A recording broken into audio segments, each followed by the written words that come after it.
My name is Lucia Khaled. I'm originally born in Mexico. I live here in the U.S.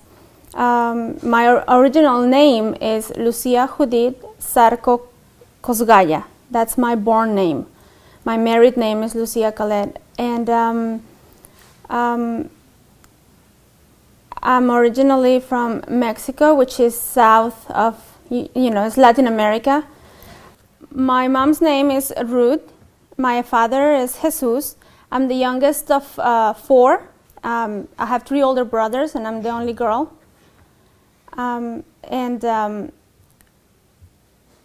Growing up, we grew up very Catholic. We're traditional Catholics, going to church every Sunday. My mom makes sure that at least I go to church every Sunday, and it was a must-do thing to go. It was the social thing to go.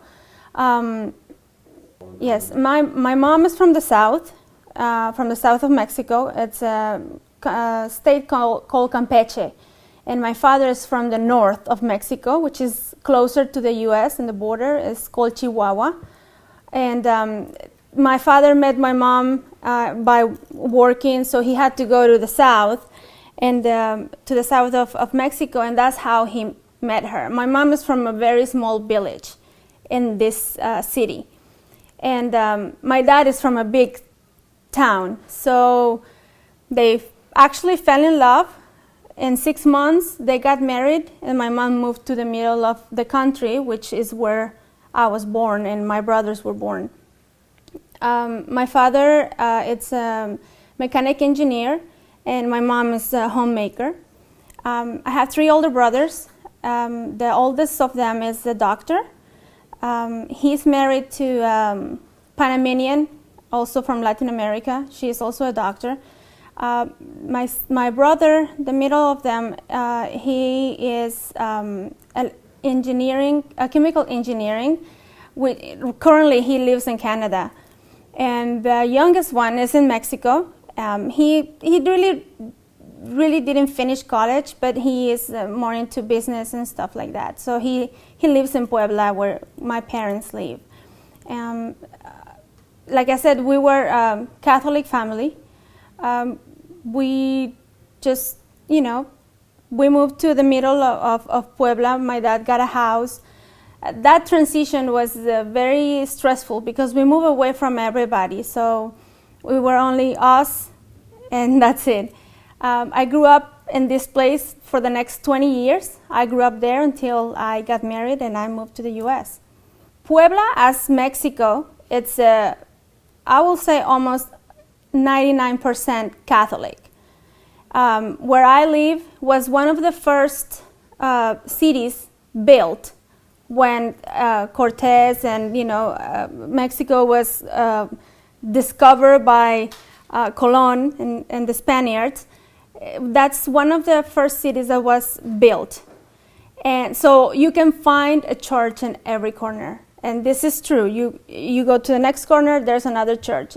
So it's very conservative and very Catholic traditional, not Orthodox, but just Catholic, just traditional and very conservative. Like I said, my dad, he was not a very religious man. He does believe in God. He does, follow the rules and the etiquettes of what the religion is, but he wasn't practicing Catholic. My mom is. My mom is, the priest is in a higher place.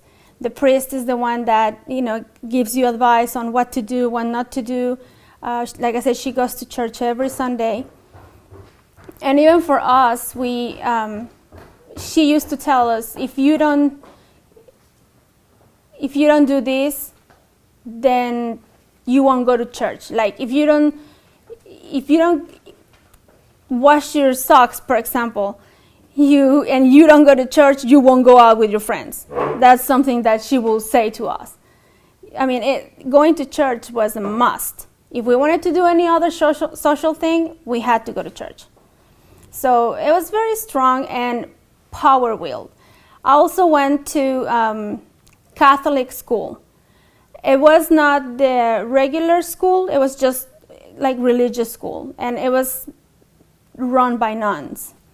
That was a terrible thing. I mean, I love my family and, you know, everybody there that is Catholic, but going to the nuns, I think was not a pleasant experience, and we had to go. I had to go every Thursday, and they used to make us make, you know, drawings about, you know, Jesus and things like that, and I just had this thing that I never liked them. I never liked the way they treated us, because they will be like extra strict, and when you have questions about the religion, like for example, where does Jesus come, or, you know, who's God, or things like that, Catholicism has a block, right? There's like a wall, and you're not allowed to ask questions. You're just allowed to believe, and that's it, which is different with Islam. The difference is that it's mixed with culture. It's mixed with the culture of before the pre-Catholic or the pre-Spaniard conquered, right? So there's a lot of beliefs on saints. There's a lot of still everything is left, sometimes not even to Jesus, but to the saint of the town. Or, for example, they will have different baby Jesus called different names, and then each person will pray to whomever is convenient to pray. Like, just an example, there's one saint that is called San Antonio, which single women will pray to find a husband. So, I mean, they will find just, you know, there's a lot of saints, more than being focused on God and Jesus, like in Rome or in the Orthodox Catholics. It's more like a mix with gods that they used to have before, but they changed them into saints, so the population will convert to Christianity. So if they had the god of the rain, let's say, right? The Spaniards changed the name of that person and put the name of a virgin, so the people will convert to Christianity, convert to Catholicism, and come to church. So it's not for me, it's not a true like Orthodox Catholics like there is in Jerusalem, for example. The Mexicans, actually, they're called Aztecs. That was the main society before the Spaniard came to America. So it was the Aztecs who lived there. They have their social life. They have their own systems of living, right? There are levels from the peasants to the kings to the governor to the priest, and they had just gods, you know, like the gods of the rain, the god of fertility, the goddess of they have this god from corn, because corn in my country is the base of food. Corn now of course with the time has changed, but in the beginning corn is the base of food, and it was the transaction, the coin for transaction. So they had these different gods. So when the Spaniard came, they destroyed many of the temples, they destroyed many of the things, and then they with their weapons and disease, because they brought disease to the Aztecs, sickness, yeah, like chicken pox and stuff like that. Chicken pox, the one you get little pimples all over. We say chicken pox. We say flower sickness, yeah. Yeah, they brought it. We didn't have it, and they brought it, and then they, a lot of people die from that. So when they saw white people coming to the country, to the Aztec Empire, I think it caught them by surprise. So they didn't really retaliate or treat them as enemies. But then, as more Spaniards came to the country, they started to convert them to Christianity, and like we're mixed. Like, for example, in my family, my mom, her family is mixed of Indians from Mayans, which is on the south, and blacks. And my dad is mixed of Indians and Spaniard. So that's why our looks is not totally, like indigenous from the country. So you can tell, you can see the difference between one and another. But I mean, at the end of the day, I mean, you can find somebody that is really rich and looks, indigenous, and you can find somebody that is really poor and is blonde with blue eyes. It's exactly the same conversion system that they had, right? They had pagans in like Jerusalem and the Romans, right? They were pagans, and they have a lot of gods. But when Jesus died, and they wanted to convert everybody else, then they mixed everything so people will be easier to practice Christianity. So the same thing happened in the Americas. All America, Latin America, South America, it was the same thing. They took their own gods and switched them into a virgin, or this is going to be the Jesus of this mountain, for example. So the indigenous will have, instilled in their minds is their God, but in the mind of the Christians that came to convert them, they're practicing Catholicism. So it's not the real deal, I will say. Here in the U.S., Christmas is all about Santa Claus and the gifts under the tree. In my country, it's about praying. They pray that day.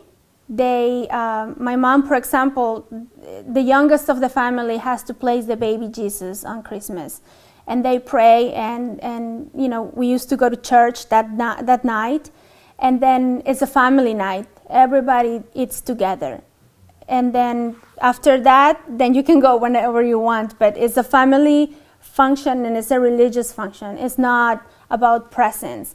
We acquired the presents later on, but it was actually, it's more a religious thing. Yeah, it was like Sunday school for Muslims, right? That you go to the mosque and they teach you the basics of Islam when you're little. So it was kind of like that. My mom was, she started going to these Catholicism classes, and they had special classes for the kids. So that's when I used to go. It was a convent for nuns.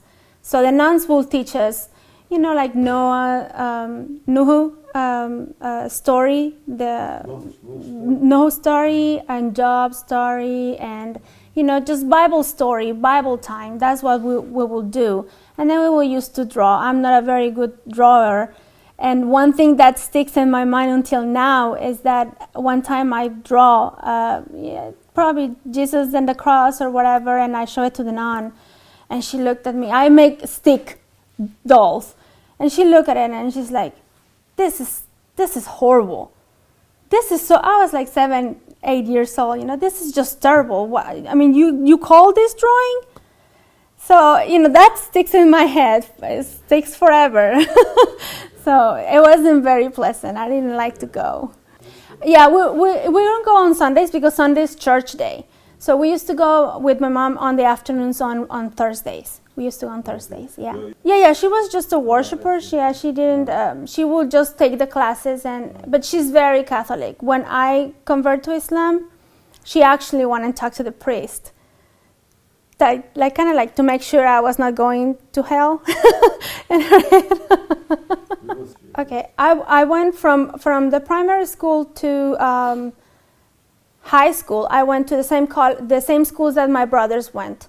So the elementary school was the name is Escuela de Guelatao. That was the school name. It's 6 years. Then from there I went to the middle school, which at this point they're all public schools. I never went to a private school. They're public schools, and it was called Escuela Federal, like federal school number 1, number 2. So I was in number 3. So that's where I went for the middle school. And high school, it's called Colegio de Bachilleres, and it's also a public school. And in my country, public schools are very, very good. The system is almost as good as the ones here in the U.S. So they prepare us very good in primary school. And then after that, I went to college. I went to engineering and textile engineering, and I was there for 2 years. Between that time also I worked in a factory with one of my cousins. I was in charge of the lab, the tincture lab. They used to do the fabrics for the jeans, for Guess, Calvin Klein, all of these brands. They make them in Mexico, the fabric, and then they also put together the jeans in Mexico, and then they bring them to the U.S. to have them stamped with the brand name, and then send them back to sell them again. So I was working there, and I was going to college. So I worked nights, and I went to college during the day. That was the time when I met my husband. So I only did 2 years of college, and after that, in elementary school, the first year I was very smart. Let me tell you why I was very smart. Because my mom put me in a private kindergarten. So in the private kindergarten, they teach us how to do everything that you're going to do in first grade. So first grade, I was very good. My grades were very good, but my behavior was terrible because I was bored. So I would bother everybody. And then from there, I would say that I was like a, B, not so much A, maybe a B student. But see, in my house, my mom with 4 kids, at that time, 2 of them going to college, my education wasn't the priority. So, and in my country, now it's different, it's getting better, but at that time, women, like in many Arab countries, are, they're thought that you're just gonna get married and take care of the kids and take care of the house. So why would you put too much effort into school? So school wasn't something, prioritized. Cleaning the house was a priority, but doing school chores and things like that was a second thing. So during middle school, I think it was more like the social thing to do, just be with the friends and starting wearing makeup. And I was always the tallest of my class. So I was not considered a bully, but people will not mess with me because I'm tall for Mexican standard. I'm tall. Here I'm average, but back home I was always from the tallest. And high school was experimentation. School-wise, I was pretty good. Math has never been my strength, but everything else, like social studies, chemistry, all of those things I really liked. And in high school, we have to take selectives, which takes us to what we're gonna do in college. But I want to be a doctor because my brother is a doctor. So I really liked it. I wanted to be a doctor. So I took the electives of health, and I did wonderful. But when I came to take the test for medical school, since I was not very good in math, I didn't went through the medical school. So my next option was engineering. So that's what I did. A sad thing, I think for me, goodbyes are always sad. And especially elementary school, when you spend 6 years with the same people and then you just move on to the next level. Some people go different schools. Losing my friends was a very sad thing because they were the main focus of my life. Again, like I tell you, in my family, I'm the youngest and the only girl. So my parents were busy with other stuff, with my brothers, you know, trying to put food on the table, trying to pay college here, college there. So the youngest of my brother is 8 years older than me. So I am, let's say right now I'm 33 years old. The next of my brother is 41. So I kind of grew up by myself. So my friends were like the best thing ever. So I think the sad part of everything was that. And how can I say? Another sad part during school time was not making it into medical school, because I really wanted to do that. And I knew that my parents will be really proud of that, and my older brother will be really proud of that. My older brother kind of acted like my dad. My dad was always very busy working. So even though he was home, he was not always present. And my mom had to also do, you know, work. She used to sew, and she made beautiful dresses. So my older brother was the one who take care of me. He will take me to parties, college parties. He will take me with him and his girlfriend. He will take me to, you know, do work with his friends. He was like my second dad. And I think from disappointing my dad to disappointing him, I was more afraid of disappointing him. So that was a big thing for me, you know, when I was in. One of the things that you learn from America society, from TV and stuff like that, it's living on your own, right? Here you're 18, you're out of the house. When I was about 18 and I was working and I was going to school, so I thought I can do it. I can live on my own. So when I told my parents about it, my mom told me, listen, if you leave this house without being married, you're out. You are not going to be my daughter. I mean, it's not like she's going to disinherit me, but she's just going not to recognize me as her daughter, because none of my family, the girls, will do that. It's not something that is seen proper in the society, not just in my family, in the whole society. So marriage is a very important thing. When I was getting married with my husband, my mom asked me, because I got married very young, my mom told me, listen, if you're going to marry, you're going to marry forever, because I'm not going to have a divorced daughter. So until now, like all my brothers are married for a long time. I'm married for 12 years. And so she said, you know, if you're going to marry, you have to marry forever. So yeah, that you have to. That's a must. And whoever doesn't is it's not bad now, but it's still seen as something not proper. You know, you still see people like, hey, you know, that's the person that they're living together. Or my brother and my sister-in-law did it. They started living together, and when my mom found out, it was hell for my brother. So after that, they married. Like, I think they lived together for 3 or 4 months.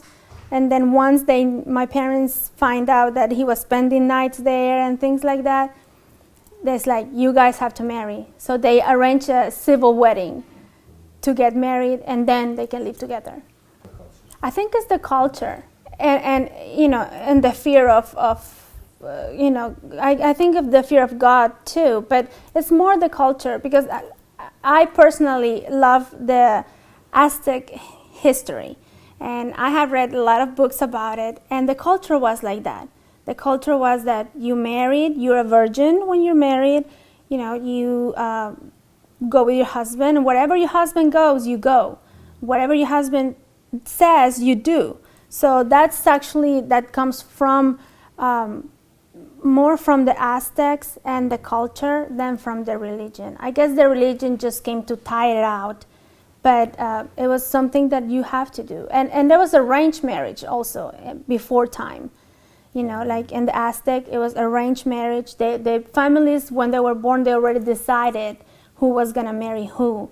That changed with Christianity, but it was like that. They used to, the families, for example, they used to be neighbors, and they had kids. They decided, okay, we're going to marry our kids, you know, kind of like an Islamic way. So when I hear people talking about Mexicans or Hispanics as Americans, and don't get me wrong, I like America. This is a very, very good country, but it's not the same. Our culture is not the same. So that's when my husband told my mother-in-law that she was marrying me, and he told her where I was from. They thought, oh, she's American. You know, she's American. She's going to divorce at the first problem they had. She's gonna do things like this. But this is not. I'm not an American. I'm Mexican. So my culture is different. After college, I work in this factory. I worked there for 2 years. Then after that, I met my husband, and then things happened so fast I didn't work, and I have not worked since I came to the U.S. Before I was Muslim, I didn't really know about Islam. The only thing I knew about Islam was about the news, you know, the beatings of women in Saudi Arabia, that women in Saudi Arabia are not allowed to drive. At that time, it was around 1890s, there was a movie by Sally Field called Not Without My Daughter. And it was about this American married an Iranian. And then, you know, he's very nice here in the U.S. He's the perfect husband. But once everybody moves to Iran, it's totally a bad thing for her. He beats her up. He treats her bad. He makes her wear the burqa. So it was that gave us that bad side of Islam. So that's what I knew about Islam. I didn't knew any Muslims. I didn't knew any person out of Mexico, to tell you the truth. The only one was my sister-in-law, which is from Panama, which is also Latin America. So I didn't know anything accurate about Islam. I only knew the bad part. So I'm in college. I stopped working, and at this time, my life, it's a party. College, it's party. You go to school. Then weekends is, you know, you go party with your friends, and that was my life. And one of those parties, one of my classmates from college had a birthday in his house, so we went. And he also worked in a factory that my husband visited from the U.S. And I think it's just destiny, or, you know, like Allah's will. I think that's what it was, because my husband was going to go somewhere else. But the person that was going to take him somewhere else stood him up. So then he called my friend, asked him, hey, what are you doing? It's like, you know, I cannot go out. I have a party in my house. Do you want to come over? Engineering in my country is a men's thing. There's not many women. The percentage of women in engineering is very low. So then my husband asked him, how many girls is there? He was also a single guy. How many girls is there? And the guy said, oh, like, you know, 5. He's like, oh. He's like, okay, I have nothing to do. I'm already ready. I'm just gonna go. And he's like, okay. So then he came to the house, to the party. And that's how I met him. And for some reason, I don't know, I think it's just Allah's plan that I had always been very good in English subject. English as a second language was always my ace. So I had, some knowledge of English. He didn't speak any Spanish. So we started, this conversation, and he had to leave the next day. So we just exchanged numbers and left. And at that time, I as a non-Muslim, I was dating. I was, going to parties, and, I met other guys and stuff like that.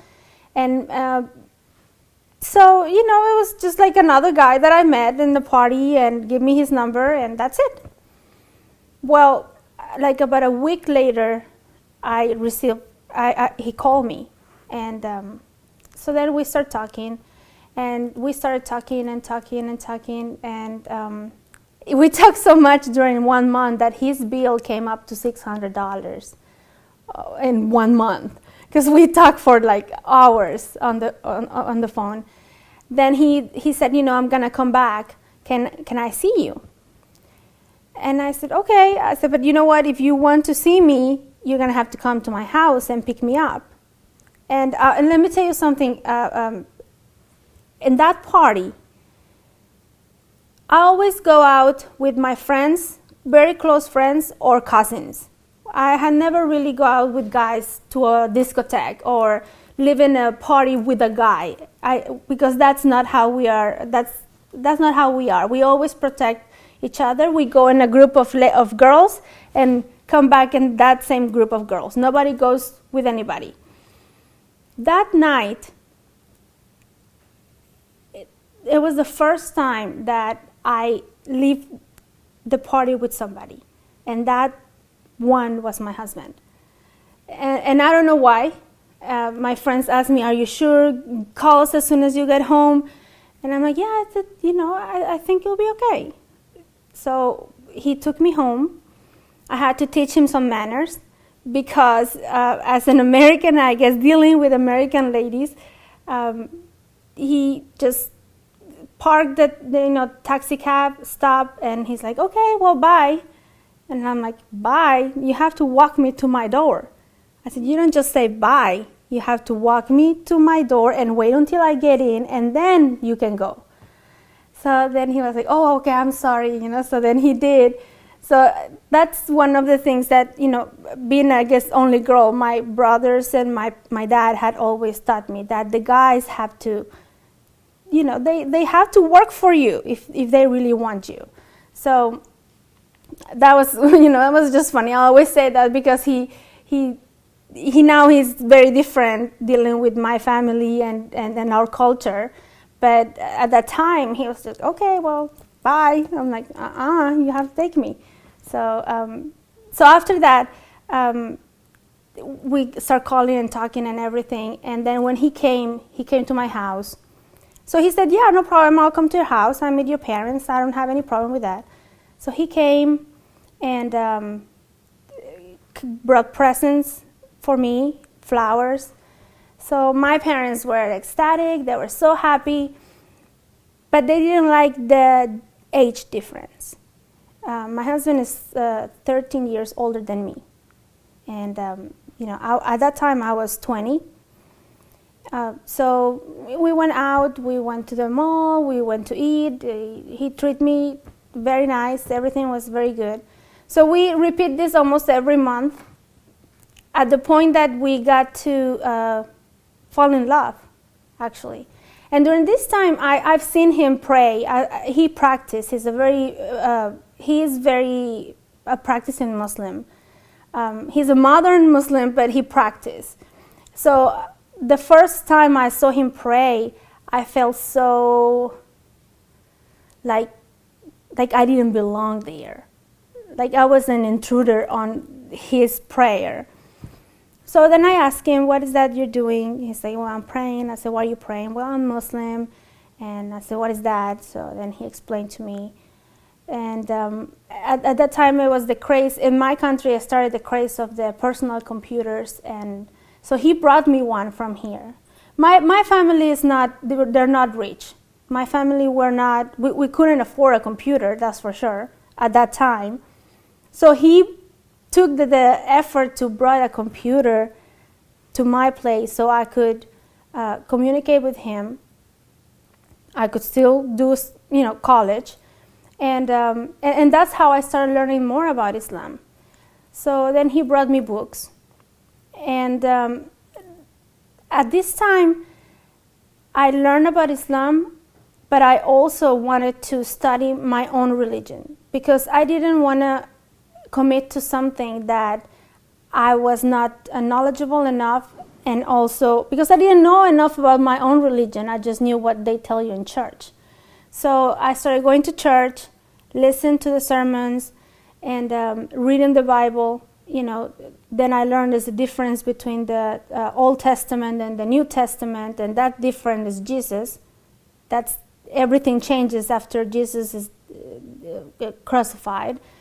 And then I discovered that the Old Testament is actually almost the same as the Quran. They have the same characters, the same history and stories. So I found that very peculiar, and that made it the transition for me to believe on what Islam, the basis of Islam, was easier because of that. So of course, when I started going to church more often, my mom was so pleased. And another thing that she liked is that Muslims do not drink, right?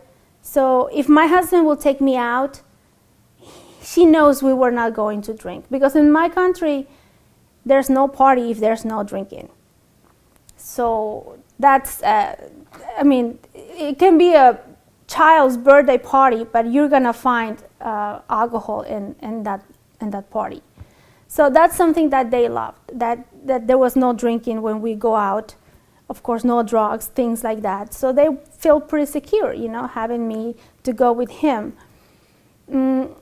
So when I convert, I think I got my husband out of, I caught him by surprise.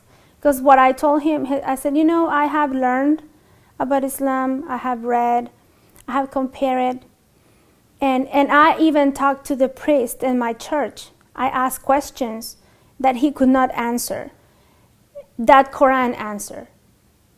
So I think I want to be a Muslim. And he said, are you sure? And he's like, yeah, I'm pretty sure that I want to be a Muslim. We were already 6 months into a relationship. We were boyfriend and girlfriend. And so I said, I do really like it. I do really enjoy the straight, the religion is so straightforward. There's no around, it tells you, you do this, you don't do this, and that's it. And the Catholicism is not like that. You just, they never answer you the questions. You just stay okay. So what is the reason for kneeling in the church? Oh, you just have to kneel. That's the way it is. You don't have to ask.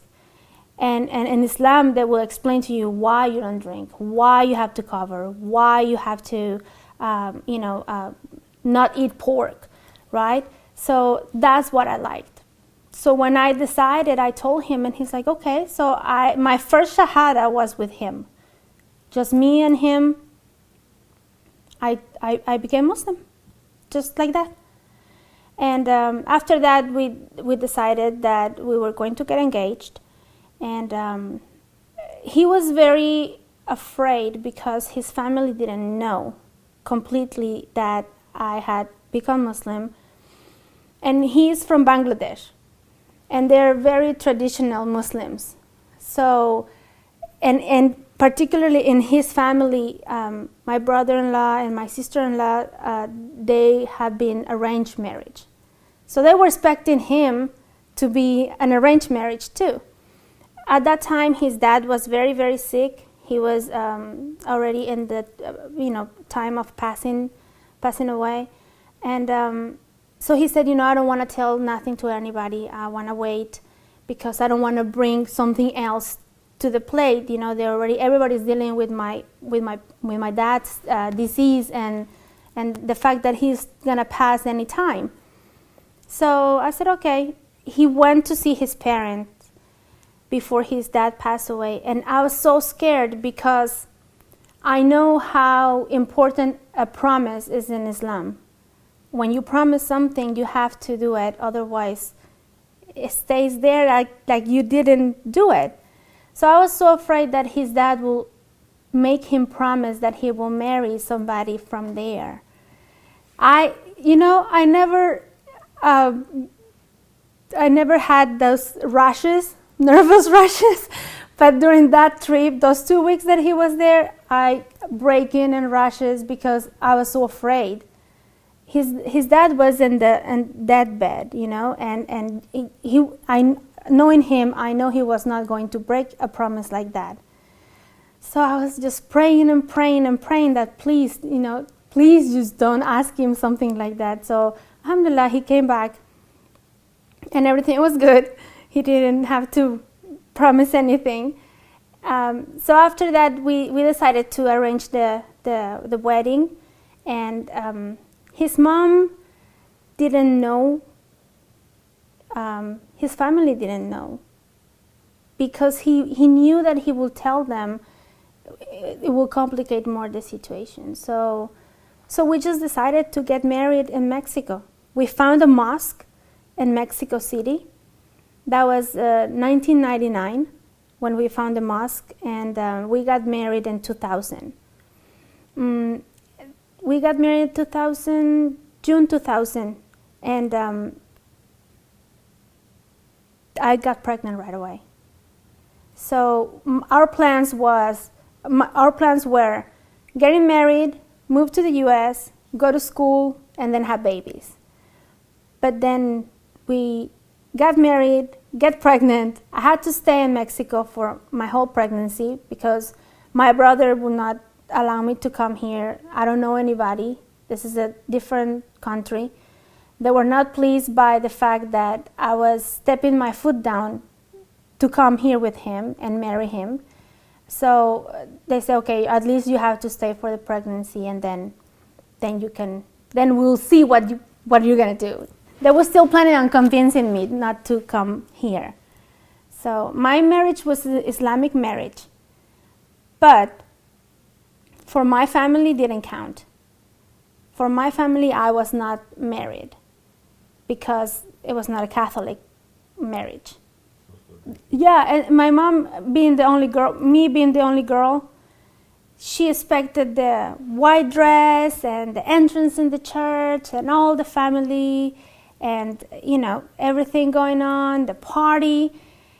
There's a protocol to follow for weddings, right? You go to church, you get married, then everybody goes to the party, and then the couple enters and everybody claps, and that's the way. Our wedding was so different because we had a ceremony before the party, but it wasn't in the church, so people were just to come directly to the place. So then, they didn't know what to do. They didn't know when to clap or when to laugh or what to do. Do we eat? What do we do? So it was very funny. First of all, when I decided to become Muslim, everybody thought he brainwashed her. He just told her that she's going to have a wonderful life over there, and that's why he's marrying her. She's marrying him. Everybody mentioned that movie to me, and that's why I mentioned it, because there was no person that when I told them we were going to get married and that I had become Muslim, there was no person that didn't mention that movie to me. Don't you know that can happen to you? How you know who is he back there? What do you know if he's telling the truth? What if he has 3 wives and you're the 4th one? Why did he beats you and keeps you in the house and never lets you out? So all of these things will come. My cousins, we're a very close, knit close family. And everybody was scared. My parents, my mom and my older brother, offered me, and I'm ashamed to say this, but this is how much they wanted me to stay. I was pregnant with my baby, and they offered me, he said, okay, listen, we will help you. We will help you with college. We will help you with the baby. Just don't leave. I said, but I'm married. How are you offering me this? I'm married. So he said, it doesn't matter. For us, you're not married. It didn't matter to us. So we will help you as a single mom to raise the baby. Just don't go with him. So I just said, I just can't do that. So the same thing, they were not pleased. Sometimes I had to hide from my family to pray. Sometimes I had to, in Ramadan, for example, my older brother would come in. Why Lucy's not eating? My mom was, she's just not hungry. But I was fasting, right? So things like that, waking up early in the morning to pray. And all of these things there were hardships. Avoiding the pork. Pork is a big thing in my country. Most of everything has pork. So I had to, why you're not eating this? Why you're not drinking? Why, when we go to a family function, you don't want to have a, glass of wine or a drink or something? And I always had to explain. And it's oh, come on, he's not here. He's not going to say anything, or we're not going to say anything. Everything will be fine. So it was very hard because they didn't take it seriously. They just thought it was just something that was going to pass and then that's it. And my aunt one time, she told me that she saw a talk show and there was these Muslim girls and they were wearing long, like a abaya and the cover. And then she told my mom, she's next time we see Lucy, we're just going to see her like that, all covered and submitted, So it was not taken well. It took a long time and I guess a very strong will from us to make them, think that this is for real, that this is something we are going to do. Christmas was very hard. We used to go visit my parents. Once I moved here, we used to visit them in Christmas time. And one Christmas, like I was telling you before, the youngest child is the one that places the baby Jesus. At that time, my older one was the little one. So my mom told me, why don't Samiha puts the baby? I said, she can't. Why not? I said, because she can, because we're not Christians, because we're not Catholics, so we don't celebrate this, that. Yeah, but it's, just as a symbol, please, just. I said, no, we're not going to do that. So these things were heartbreaking for my parents because they are, all these traditions and we're breaking them. So it was not taken very, very, very good in the beginning. But once I moved here and my mom came within the first year, the first thing she asked me, I want to see your marriage license. That's what she asked me. I want to see that his word is there and that, you're married, legally married. So then I show her, okay. So now it was legal for them. That was okay now. So she came to check that everything that he had offered was there, that I was a free woman to go wherever I wanted to, and that I was not beaten up, and that we were living okay. And so, yeah, it was not taken very good in the beginning, yeah.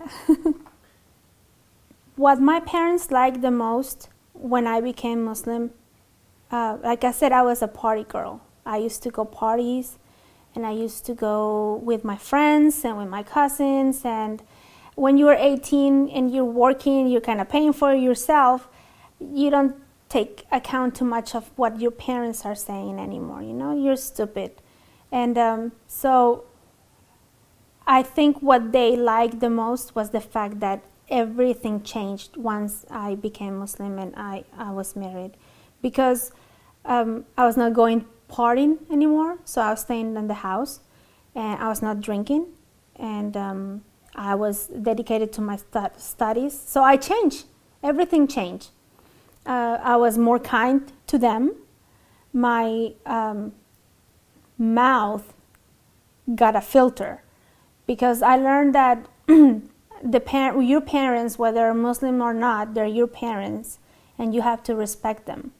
So that's one thing that really struck me, that I had been so disrespectful at times with my parents.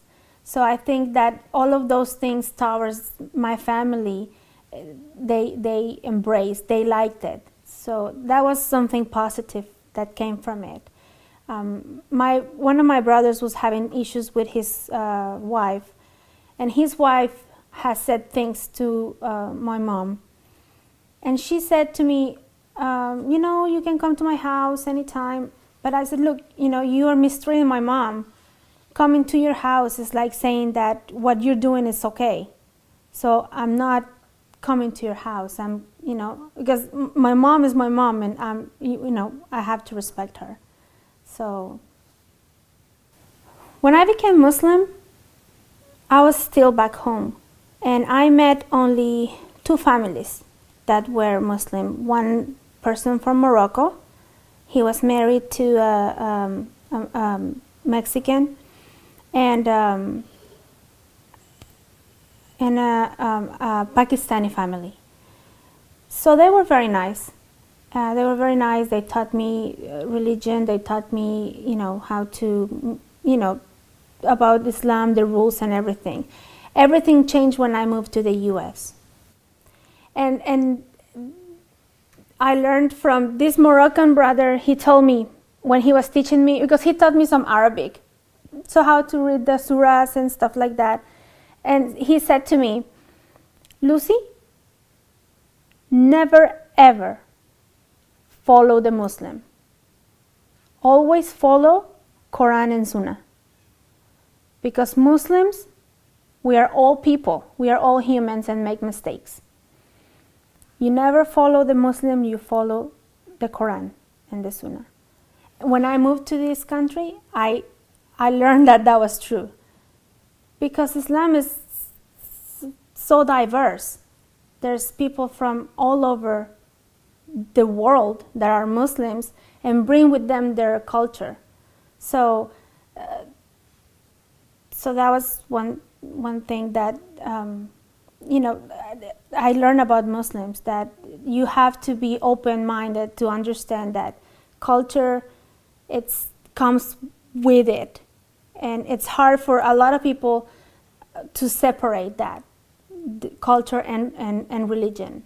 In our case, as converts, we just learn to be Muslims. We have to leave our culture behind, because it's the same thing. Our culture is tied to the religion. So when we leave the religion, we leave the culture. So we're learning to, what I told my husband was, let's make of our family with the best thing of your culture, the best thing of my culture, and make it into a Muslim family. So that's, yeah. What I definitely thought that Islam is not what the news portrayed. Muslims are not what the news portrayed or movies portrayed. They always put them as the bad guys, or the illiterate ones, the ones that don't know anything or don't speak English or run gas stations, and that's not true. And when I came to the U.S., I found very smart people. I found a good community. Every community has its faults, but I learned that Islam is actually a peace religion, not a hateful religion. And that the God, Allah, is a good God. And it will give you so many chances before it gives you the bad point. My religion, my ex-religion wasn't like that. You do bad, that's bad. You do good, maybe, it might be good. But in Islam, Allah gives you so much chances to make it up, to ask for forgiveness. So yeah, I did learn that for me, everything changed. The sky got more blue for me.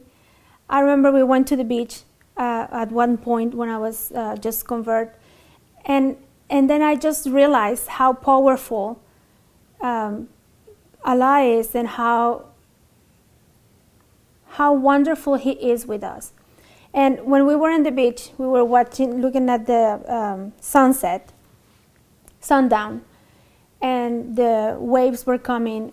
And my husband told me a story. He said, you know that the sea asks Allah every day, can I take down everybody? Can I just move? Because, what does this stop the sea from coming more than the seashore, right? Nothing.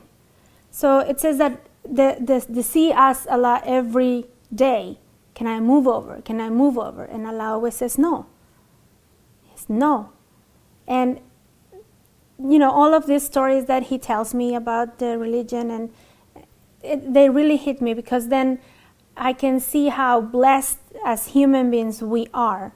Whether we're ignorant of Islam or not, we're very blessed just by living in here, and how much Allah loves us, that with just splits of a second He can destroy everything. But like I said, He loves us so much that, like, my view for everything has changed. The sunset, the sundown, the water we drink, the floor we step in, the way life grows, everything changed. And that's why when I moved to the US, I decided to continue into the medical field. So I went into nursing school. And the way I treat patients, it has to do with the way I'm a Muslim. Because if I don't treat that patient good, or I leave him in a bad situation, or I don't give the right medication, then that is a bad deed for me. The person might not know anything, but for me, it's written in my book of deeds, right? If I know that I did something wrong and I don't fix it, that's gonna be count on my book of deeds. So that did change when I became Muslim. I think many Muslim countries and many Muslims in the US are afraid of saying who they are, what they are, and who they worship. And I think that's the problem, because when you're afraid, then you cannot stand out. I stand out. I go to, like I told you, I was a medical school, nursing school, and I went to nursing school with my hijab, with my long sleeve and my scrubs. I went into a hospital where there's no Muslims. There's only, it's like more like a country hospital. So there's no Muslims in my class. I'm the only Muslim. And it was very easy for me just to take off my hijab and just go to school and just be as everybody else. But for me, this is dawah. Just the fact of wearing my hijab is dawah. I remember the first day I came to the school, the people that were training us for the computers and everything brought pizza for everybody. They brought cheese pizza and pepperoni pizza. So everybody ate. I went to get a piece of pizza, and the cheese pizza was gone. So I'm like, okay, well, I got something to eat. I didn't make a fuss, because that's something I don't like to do. I don't like to, like, oh, why you didn't give me this, like, why you didn't save anything. Oh, and so one of the instructors saw me, and he said, Lucy, you're not gonna have a pizza? I'm like, I don't eat the pepperoni because it's pork, so, and the cheese pizza is finished. So she stand in front of the class and asked, does anybody has an extra cheese pizza? Because she is not eating pork and she didn't get to have one. So one of the guys gave me a piece of pizza that was cheese. And then everybody started, later on through the school, they started asking me, why you don't eat pork, why? So this is dawah, and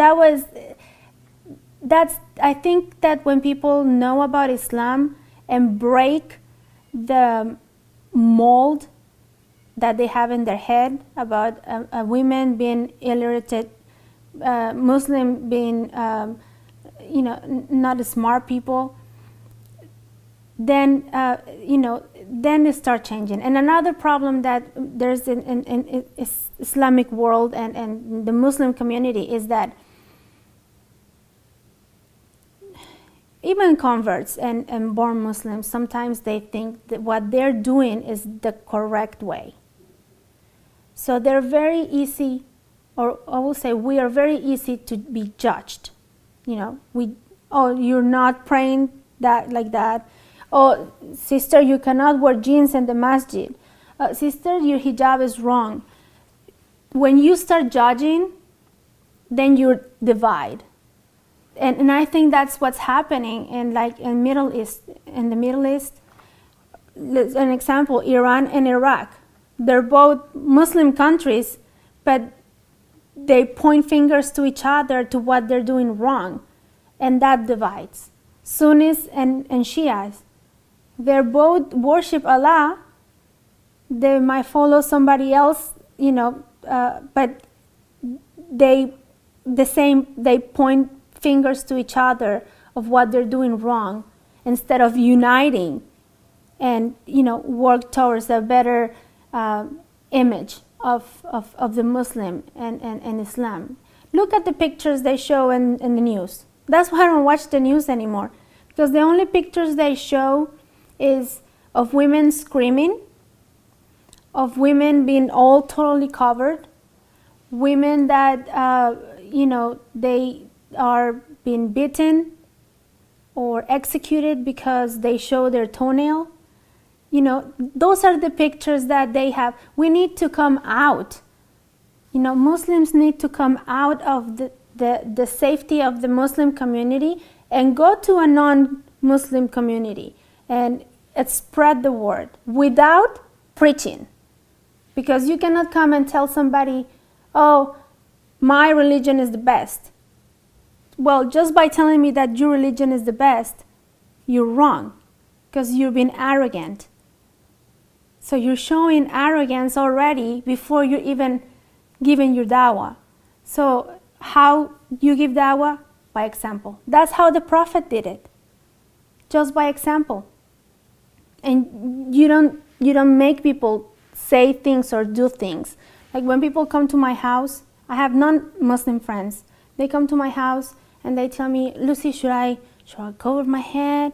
Should I, wear something special? I said, no, you just come, yours, you, and then they learn, that you are not what they see in the news or they hear about. You're just a normal person, just like everybody else. So a lot of friends tell me, you are not the mold Muslim. I said, well, I'm a hybrid. That's what I'm a hybrid Muslim, because I'm not born Muslim, so I have the Western ideas, but I think that I have the Islamic essence of what Islam is, not mixed with culture. So that's what I think. I think just Muslims need to come out of their shell and stop trying to make everybody Muslim by force and just by example. So what I will say to people that are in Ramadan and you're getting to that point where your fast is so hard and you're so thirsty, just think of the blessings that fasting brings. I cannot fast. I get to see my husband fast, my girls, they fast. And when I break the fast with them, I feel that it's not counting for me. So feel blessed that you're fasting, because that's something that is going to count on the day of judgment. Me, I don't know, maybe Allah will give me blessing from another side, but enjoy the beginning of your fast and enjoy the end of your fast, and give to other people, because I believe that when you give to other people, when they come to it with you, the blessing is bigger. So I know that in the Muslim countries, it's a big deal, Ramadan, right? But also not excess is too good. So moderate and then just enjoy Ramadan. You know, it's the best time of the year. And I wish me living in America, I wish we could have the same way of parties that, you know, the special time that it is in Muslim countries. We don't have that. Our neighbors are not Muslims, so we don't go house to eat sweets and chat with people and, you know, do all of those fun things. We don't do it.